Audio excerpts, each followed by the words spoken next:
বাংলাদেশ জাতীয়তাবাদী দল BNP ডিএমখালী union শাখার 1 নং ওয়ার্ড কমিটি গঠন উপলক্ষে আজকে আলোচনা সভা সম্মানিত সভাপতি মঞ্চে উপস্থিত বাংলাদেশ জাতীয়তাবাদী দল বিএনপি সখীপুর থানা শাখার সংগ্রামী সদস্য সচিব বড় ভাই মাজারুল ইসলাম সর্দার, মঞ্চে উপস্থিত ডিএমখালী ইউনিয়ন বিএনপির সদস্য সচিব সুজিব হালদার, যুগ্ম আহ্বায়ক সাইফুল সর্দার, যুগ্ম আহ্বায়ক শাহরুখ আলী, নজরুল ইসলাম ব্যাপারী নেতৃবৃন্দ মঞ্চে উপস্থিত রয়েছেন।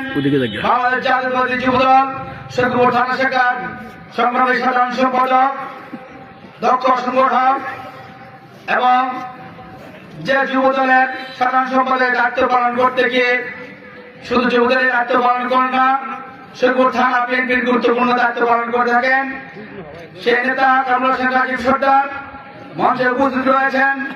বাংলাদেশ জাতীয়তাবাদী স্বেচ্ছাসেবক দল সখীপুর থানা শাখার যুগ্ম আহ্বায়ক নান্নুমাল, সাবেক সদস্য সচিব পিঙ্কু সরকার, ফিরোজ মাল, খবর হাওলাদার, ফুয়াদ সোহেল, কায়েম খান এবং উপস্থিত রয়েছেন বাংলাদেশ জাতীয়তাবাদী স্বেচ্ছাসেবক দল ডিএমখালী ইউনিয়ন শাখার সংগ্রামী আহ্বায়ক লিমন সরকার, সদস্য সচিব মহসিন মল্লিক সহ বাংলাদেশ জাতীয়তাবাদী দল বিএনপি, স্বেচ্ছাসেবক দল, ছাত্র দল এবং আমার মঞ্চের বাম পাশে রয়েছেন আমার মা বোনেরা এবং উপস্থিত আছেন বিএনপির প্রাণপ্রিয় নেতৃবৃন্দ। সবাই আমার সালাম গ্রহণ করুন।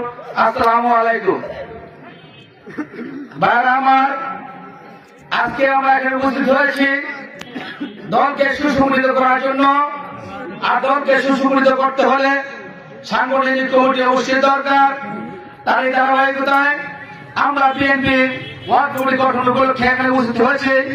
তাই আমি বাংলাদেশ জাতীয়তাবাদী দল বিএনপির নেতৃবৃন্দ যারা এখানে উপস্থিত রয়েছেন, বিশেষ করে বাংলাদেশ জাতীয়তাবাদী দল বিএনপির থানা বিএনপির সদস্য সচিব সহ ইউনিয়ন বিএনপির সদস্য সচিব, যুগ্ম আহ্বায়ক যারা উপস্থিত রয়েছেন তাদের কাছে অনুরোধ করব, আপনারা যে ওয়ার্ড কমিটি করতে যাচ্ছেন আপনারা এমন ভাবে একটি ওয়ার্ড কমিটি করবেন বিগত সরকারের আমলে যারা ওই সরকারের গুন্ডা পান্ডাদের সাথে আপোষ করেছে, যাদের জুড়ে রেখেছে, যাদের সাথে তাল মিলিয়ে চলেছে, স্বার্থ নিয়েছে, স্বার্থ রক্ষা করেছে, তাদেরকে কমিটিতে রাখবেন না। যারা 5 তারিখের পূর্বে দলের জন্য কাজ করেছে, দলের হয়ে কোন জায়গায় যেতে পারে নাই, সামাজিকভাবে সম্মান পায়নি দল করার কারণে, তাদেরকে দলের পদে মূল্যায়িত করবেন, এটাই আমি বিশেষভাবে চাই। আর একটি জিনিস, আমরা ডিএমখালী ইউনিয়নে কমিটি গঠনের জন্য যে মিটিং করতে যাচ্ছি তাতে ডিএমখালী ইউনিয়ন বিএনপির আহ্বায়ক সাহেব উপস্থিত নেই, কারণ বিএনপির আহ্বায়ক ডিএমখালী ইউনিয়নের সাবেক চেয়ারম্যান দেলোয়ার হোসেন মাঝি সাহেব শারীরিকভাবে অনেক অসুস্থ। তাই তার জন্য আমরা সবাই দোয়া করি আল্লাহ পাক রব্বুল আলামিন যেন তাকে শারীরিকভাবে সুস্থতা দান করেন, যাতে করে আমাদের মাঝখানে আসতে পারেন। কারণ সে বিএনপি প্রবীণ নেতা, বিএনপির জন্য অনেক কিছু করেছেন, তাই তার সুস্থতা কামনা করি। ভাইয়ের আমার, তার পাশাপাশি ডিএমখালী 1 নং ওয়ার্ড যে জায়গায় মিটিং হতে যাচ্ছে সে জায়গায় ডিএমখালী ইউনিয়নের এক কুলাঙ্গা চেয়ারম্যান ছিল, যারা ভোটের মাধ্যমে চেয়ারম্যান নির্বাচিত হয় নাই, কারণ তাদের যে ঠাকুরদা ছিল সেই ভোটের মাধ্যমে এমপি নির্বাচিত হয় নাই, অতএব ওই ভোট চোরের দোষর আগে ভোট ছিল এবং তাদের কি কর্মকাণ্ড ছিল আপনারা জানেন। ভাইরা আমার, আমার বক্তৃতা শুরুতেই যাদেরকে স্মরণ করার কথা ছিল তারপরও আমি স্মরণ করছি, আমাদেরকে স্বাধীনতা এনে দেওয়ার জন্য বৈষম্যবিরোধী ছাত্র আন্দোলন করতে গিয়ে যে ভাইয়েরা শহীদ হয়েছেন, যে বোনেরা শহীদ হয়েছেন, তাদের আত্মার মাগফিরাত কামনা করি। তার পাশাপাশি যারা বঙ্গুত্ব গ্রহণ করে হাসপাতালে চিকিৎসাধীন রয়েছেন তাদের আরোগ্য লাভ করার জন্য আল্লাহর কাছে দোয়া করি।